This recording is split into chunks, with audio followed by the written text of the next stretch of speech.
tu vas devoir analyser, examiner le retour de cette personne-là.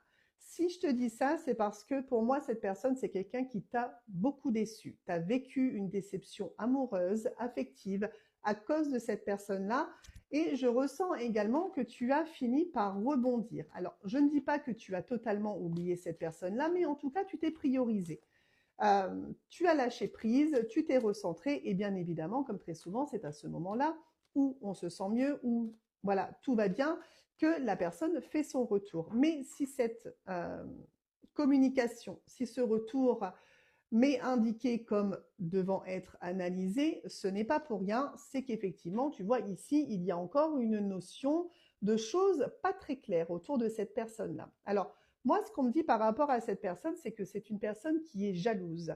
Je pense que cette personne-là, étant donné qu'il y a un silence entre vous deux, elle ne sait pas trop ce qui se passe dans ta vie. Et c'est une personne qui aime que les choses soient braquées sur elle. Là, on a vraiment quelqu'un qui est très égocentrique finalement, très égoïste.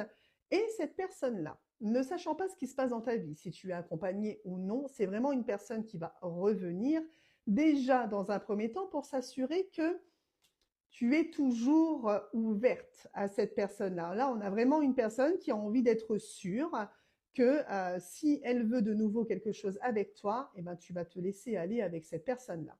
Et voilà, c'est ce que je te disais. Hein, d'accord.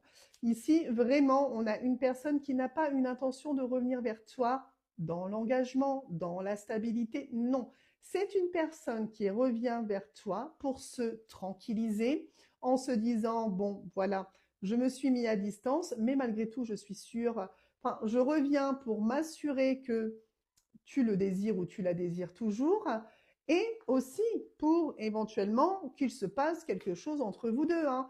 Mais on n'est vraiment pas sur le fait que c'est quelqu'un qui va vouloir s'engager avec toi. Donc effectivement, au retour de cette personne, en plus il pourrait y avoir des accrochages, hein, au retour de cette personne, tu dois vraiment faire attention. Voilà, tout simplement. Tu dois ne pas naïvement croire ce que cette personne-là va te dire.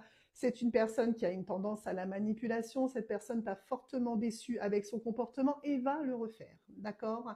Donc là, tu dois être sur tes gardes par rapport à cette personne. Oui, le retour est là, mais ça n'est pas un retour d'engagement. Ça n'est pas un retour où cette personne va finalement avoir travaillé sur lui-même ou sur elle-même. C'est une personne qui veut s'assurer que tu as toujours des sentiments pour lui ou pour elle. Et c'est une personne qui, en soi, aimerait bien quand même qu'il se passe quelque chose d'intime entre vous deux.